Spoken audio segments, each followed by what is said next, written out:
I think I drink too much water. I'm getting really paranoid. I'm taking my clothes out because you can weigh naked if you're too heavy.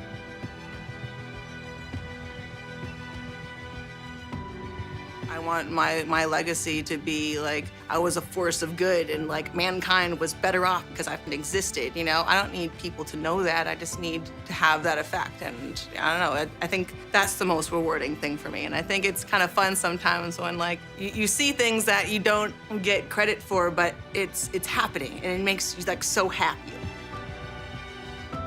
When you're trying to become successful, you have to be willing to put in the time, energy, thought process, and money into whatever it is that you want to do in order to become successful. Now, that's incredibly challenging, and there's going to be a lot of ups and a lot of downs through your journey, through your time of becoming successful. It's not going to happen overnight. You're going to have to make sure that you're putting in tons of time, tons of energy, and tons of just focus, because it is a mentally challenging task in order to become successful in the ways that you want to become successful. So many people claim they want to be successful, yet not a lot of them go out there and put in the time, put in the energy. They just say they want to be successful, yet they don't actually try to become successful. They just want to become successful. That is one of the hardest things to do, is take that first step forward of trying to become successful, trying to go out there and make something happen, going out there and doing it. So many people can say they want to, but not everybody does. That is a huge reason why a lot of people don't become successful, because they don't find the motivation. And the way to find motivation and becoming successful is by doing what you love. If you go out there and find something that you love and something that you are interested and truly passionate about, then becoming successful will become truly easy, because you are doing something you want to do. You're doing something that you're interested in, and you're trying to get better at something that you love to do. And as long as you love to do it, that's all that should matter, because other people shouldn't be telling you what you can and can't do in order to reach the pinnacle of success that you're striving for each and every single day. There was some principle of fighting that helped me overcome it. And it started to become apparent that the principles of fighting apply to every single fight, whether it's to keep the lights on, to feed your kids, to start a new business. Well, what drove me was to keep from getting evicted, and then what drove me was to prove all the naysayers wrong, and now what drives me is to leave a legacy. Every single individual opponent has all my attention on there, but I'm starting to think about the legacy itself, the career as a whole. I want to be the one dominant athlete that retires undefeated and when they're on top. I just try and stay really chill and relaxed the whole day, and then when it gets time to warm up, that's when we get like super focused and it's showtime, and that's when I get really annoyed when Heidi Andrell tries to interview me because I'm in the middle of my warm up. So if she tries to do that again, I'm probably gonna look really pissed off again tomorrow. But usually I'm just relaxing the whole day.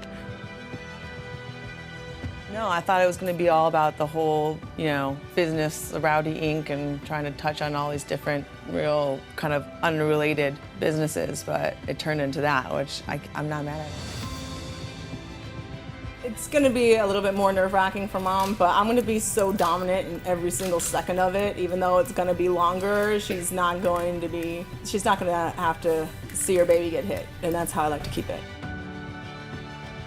I think it's very good for the kids to do some sort of self-defense, just for the confidence part of it. What my dad told me when I was a little kid, was if someone ever hurts you, and if someone ever hits you, you should hit them back. And that was what I was raised. I'm not saying you should raise your kids like that, but I think that just having the confidence of being able to defend themselves would probably deter a lot of the bullying a lot more than actually having to fight them.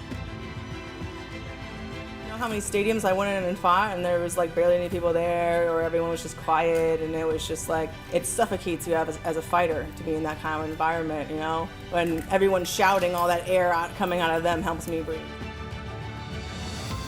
I don't need anybody else jumping to the mountaintops and being like, oh, you have changed culture so much. I also don't need to censor myself and worry about other people hating on me, giving myself some credit. I really enjoy the effect that I've had, and I can't wait to see my daughters enjoying that effect.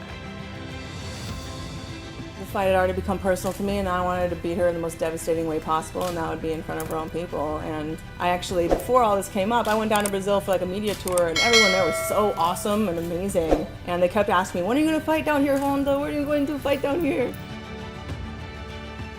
And I promised them, I was like, I'm going to find a way to fight down here, I promise. And I'm a woman of my word. So I saw an opportunity to be able to fight down there, and I wanted to give them exactly what they wanted, exactly what I promised, so that's where I'm going. If you want to see more videos like this, then please go ahead and consider subscribing to the channel.